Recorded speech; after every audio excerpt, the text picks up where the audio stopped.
Il-ħamis wara l-erba tal-irmiet, qari mill-Evanġelju ta' San Luqa, kapitlu 9, versi minn 22 sa 25.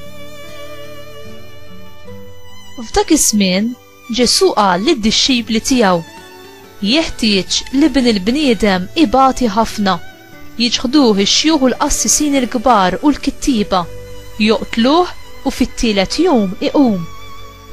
Darba qal lil kulħadd: jekk xi ħadd irid jiġi warajja, għandu jiġħad lilu nnifsu, jerfa' salibu kuljum u jimxi warajja.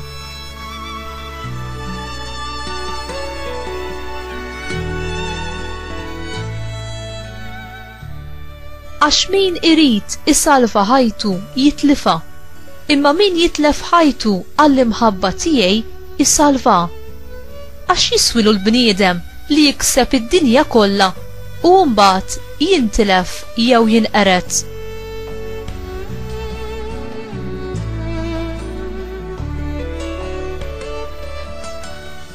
Il-kelma tal-mulej tifħir lilek Kristu.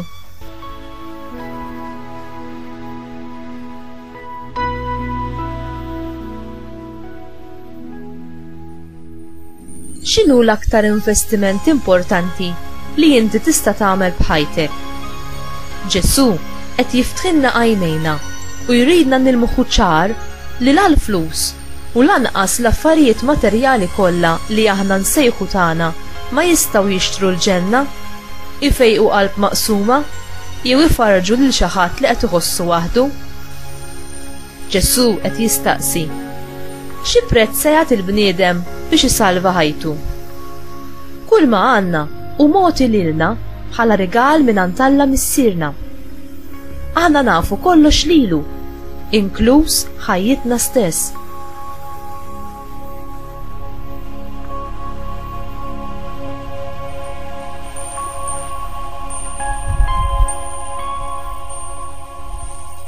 Dixxiplu veru u lest li jħalli kollox warajh u li ma jħallix li qalbu tintrabat ma dak li huwa materjali, imma jżomm ruħu ħieles biex hekk ikun jista' jikseb il-ferħ tal-ħajja ma' Alla li ma tintemm qatt.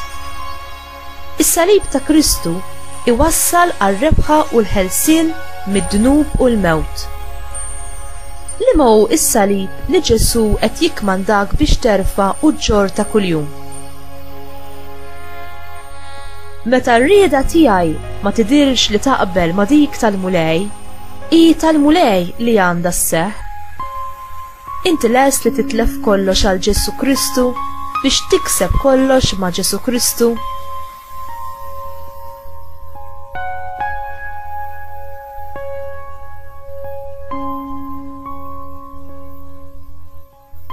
Hu mulej u ilqa' l-libertà tiegħi kollha, il-memorja tiegħi, id-den tiegħi u r-rieda kollha tiegħi.